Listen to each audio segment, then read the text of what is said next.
অভিষেকে গতি কৰিছে ডক্টৰ হিমন্ত বিশ্ব শৰ্মাৰ প্ৰাথমিক শিক্ষা বিভাগ। প্ৰধান শিক্ষকৰ বিৰুদ্ধে কণ কণ ছাত্ৰ ছাত্ৰীৰ মধ্যাহ্ন ভোজনৰ চাউল আত্মহতৰ গুৰুতৰ অভিযোগ। কাৰ আশীৰ্বাদত প্ৰতিমাহে চলাইছে এই অবাধ লুণ্ঠন। ধ্ৰুৱজ্যোতি নামৰ ভেৰণীয়া দালালৰ হতুৱাই কিয় বিতৰণ কৰি আছে মধ্যাহ্ন ভোজনৰ চাউল?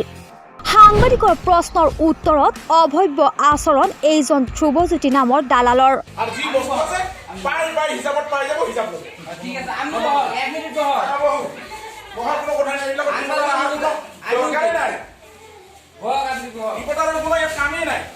শিক্ষা বিভাগত পৰিৱৰ্তন হৈছে, কিন্তু বাৰে বাৰে কিয় প্ৰকাশ পায় এনেকুৱা অভিযোগ?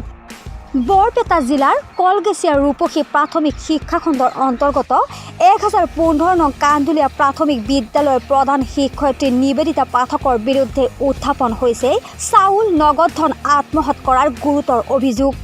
ইয়াৰ আগতে চৰকাৰে মধ্যাহ্ন ভোজনৰ চাউল খাদ্য সামগ্ৰী দিছিল, কিন্তু বিতৰণ কৰা নাই এইগৰাকী প্ৰধান শিক্ষয়িত্ৰীয়ে। চৰকাৰৰ নিৰ্দেশক বুঢ়া অংগুষ্ট দেখুৱাই সততে কমকৈ দিয়াৰ এক ভয়ংকৰ অভিযোগ উত্থাপন কৰিছে ছাত্ৰ ছাত্ৰীৰ লগতে অভিভাৱকসকলে। চৰকাৰে যিমানখিনি দিব দিছে তাতকৈ কম দিছে। আপোনাৰ কোন আছে স্কুলত? আমাৰ নাতি আছে।